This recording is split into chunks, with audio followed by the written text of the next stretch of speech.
Hello guys, Assalamualaikum guys. Welcome back guys to my channel Kodi TV. Terima kasih kepada korang yang dah klik video Bang Kodi ni. Bagi yang baru ke channel Bang Kodi banyak menceritakan kisah-kisah yang menarik untuk korang semua dengar. Jadi kalau korang suka dengan konten bercerita, korang subscribe dulu channel Bang Kodi. Dan terima kasih juga kepada korang yang dah subscribe channel Bang Kodi ni dan sudi support channel Bang Kodi ni. Pada video kali ini, Bang Kodi nak ceritakan kisah berkenaan dengan legenda, iaitu Bujang Senang. Mesti korang pernah dengar dengan nama Bujang Senang ni. Tapi, mesti korang kurang tahu jalan cerita berkenaan dengan legenda ni. Mungkin korang pernah dengar Bujang Senang ni tajuk lagu, ataupun cerita berkenaan dengan buaya. Tapi di manakah asal buaya itu dijumpa dan dari manakah datangnya cerita Bujang Senang ni? So, korang dengar dulu cerita ni sampai habis. Di mana cerita ni ada 3 versi. Pada video kali ni, Bang Kodi akan ceritakan versi yang pertama dulu. Sebab banyak kisah-kisah yang berkenaan dengan Bujang Senang yang diceritakan oleh orang-orang dekat luar sana. So, untuk video kali ni, Bang Kodi dah jumpa versi yang pertama untuk Bang Kodi sharekan dengan korang.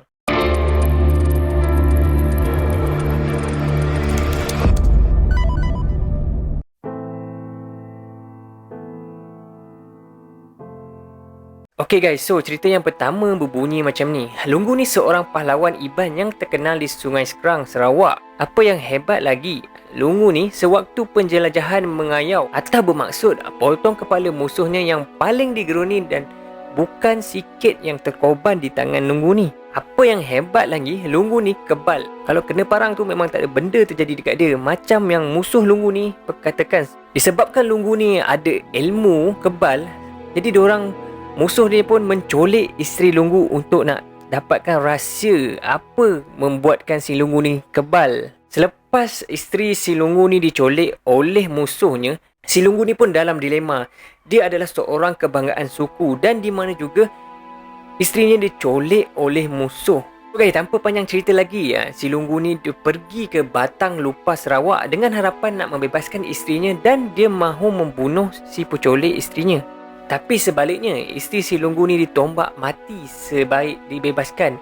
Jadi apa lagi, si Lungu ni pun marah apa yang terjadi dekat isteri dia. Si Lungu ni terus bertarung dengan pencolik bermati-matian sehinggalah ke tepi sungai Batang Lupa ni. Setelah diorang bertarung, sebenarnya musuhnya ni dah tahu apa kelemahan si Lungu ni dan berjaya menembus kekebalan si Lungu. Akhirnya dia ditombak, dipanah dan disula terbalik oleh musuh si pencolik tadi di tepi sungai itu juga.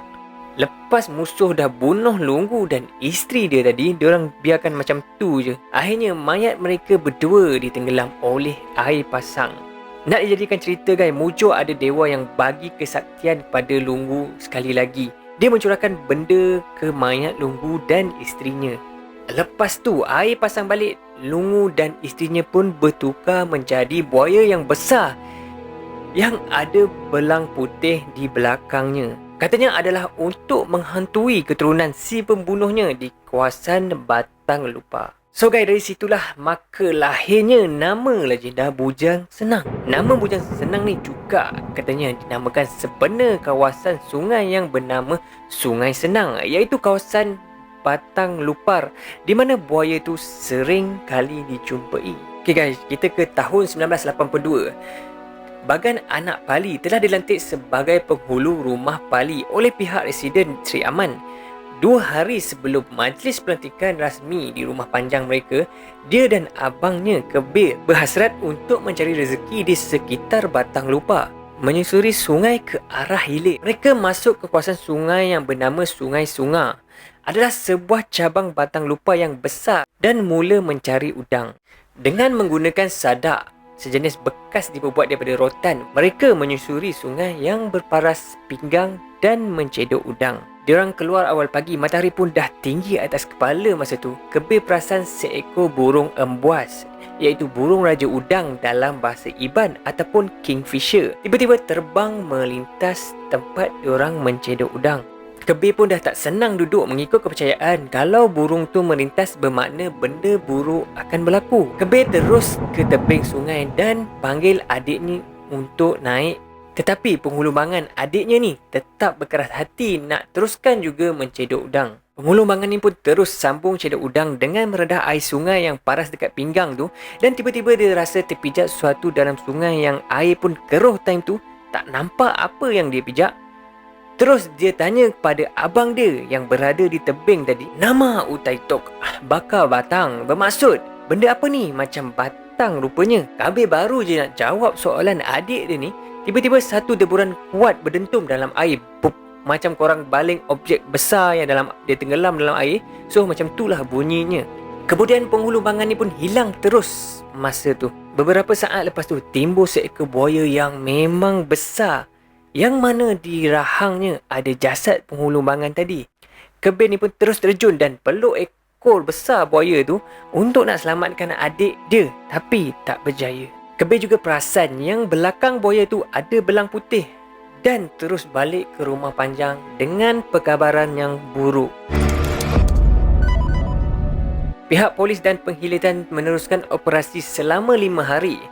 Suasana sedih menyelimuti rumah panjang ketika itu disebabkan mayat penghulu bangan dibawa pulang hanya bahagian atas sahaja jasadnya. Namun tiada tanda-tanda bukti lain untuk mengesan buaya ataupun sisa-sisa bahagian penghulu bangan yang hilang tadi.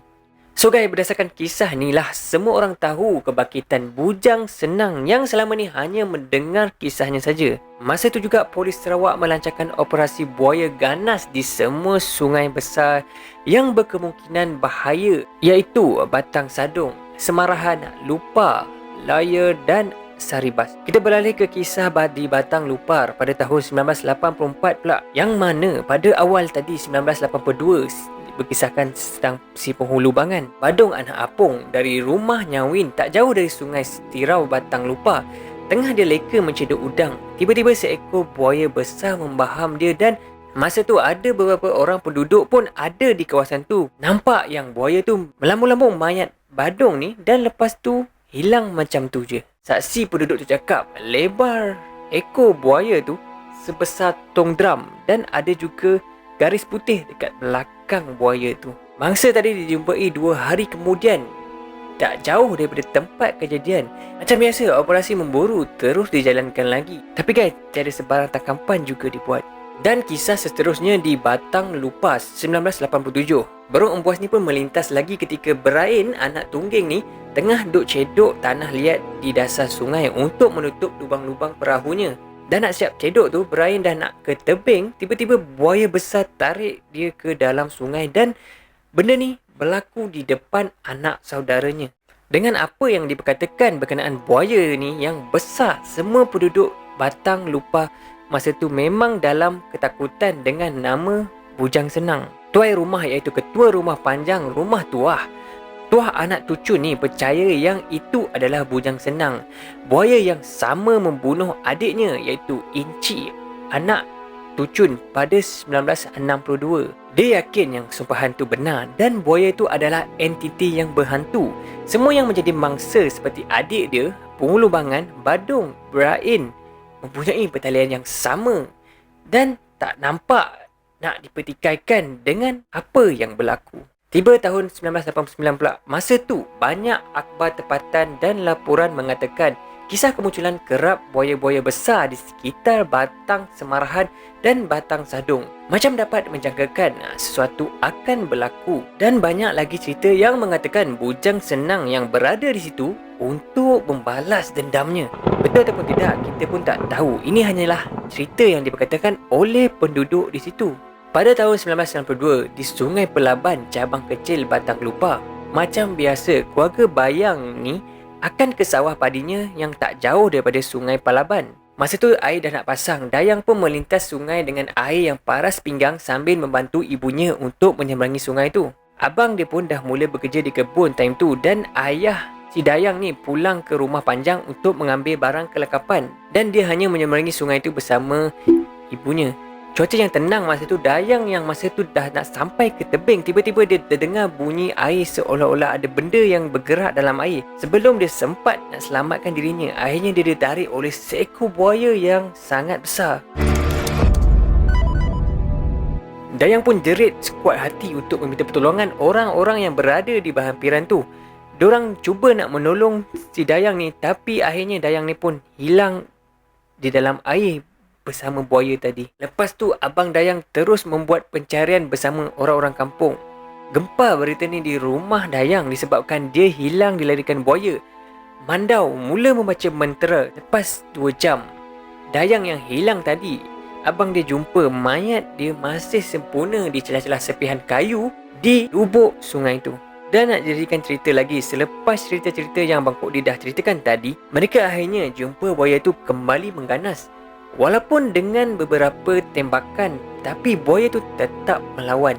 Mungkin sebab saiz dia yang besar, kulit dia pun tebal, memang kuat buaya tu dan memang sukar untuk ditewaskan. Tapi Mandau tetap membaca mentera dan membaling tombak ke kepala buaya. Tapi tombak tu patah macam tu je. Memang tak ada efek guys dekat kepala buaya tadi. Masa tu pun hari pun dah nak gelap, air pun dah nak makin surut. Buaya tu cuba melarikan diri ke arah batang lupa. Tapi dia dihalang oleh sebatang kayu yang besar yang tutup jalan dia nak ke situ sebab air pun dah makin surut.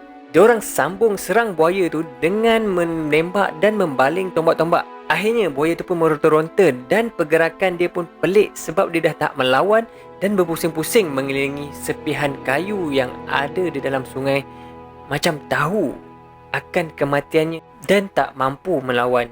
Tak lama kemudian si buaya besar ni pun menemui ajal, iaitu telah mati. Diorang mengangkut dan mengheret buaya besar ni dari sungai ke rumah panjang yang tak jauh dari situ.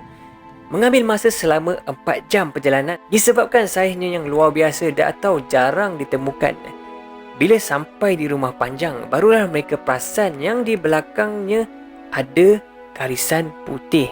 Inilah bujang senang yang orang selalu cakapkan, yang menjadi misteri dan ada kisahnya yang tersendiri.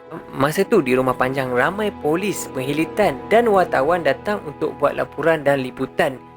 Mana taknya bertahun-tahun baru percaya ditangkap. Tapi sayangnya guys, bangkai buaya yang ditangkap tu dibuang macam tu je ke laut. Pihak muzium pun tak ada usaha nak simpan keseluruhan bahagian buaya ni. Cuma kepala buaya ni saja yang disimpan oleh Jong Sun Jong di ladang buayanya di Siburan, Sarawak, untuk tetapan orang awam kalau nak tengok kepala buaya tu. So guys, dari apa yang korang dengar tadi, masih ramai yang mempertikaikan kesahihan buaya yang ditangkap. Diorang menganggap yang ditangkap bukanlah bujang senang. Ada lagi cerita yang sesetengah masyarakat Iban di sepanjang batang lupa percaya yang bujang senang masih hidup dan saiznya lebih besar dan sentiasa berada di sungai tu. Alright guys, ini versi cerita yang pertama di mana aku di research sikit dan ceritakan kepada korang. Sebelum berakhir video ni, jangan lupa like dulu dan subscribe bagi yang belum. Hope korang nantikan versi yang kedua dan ketiga berkenaan bujang senang ni, di mana jalan ceritanya mungkin tidak sama dengan cerita yang abang aku diceritakan tadi.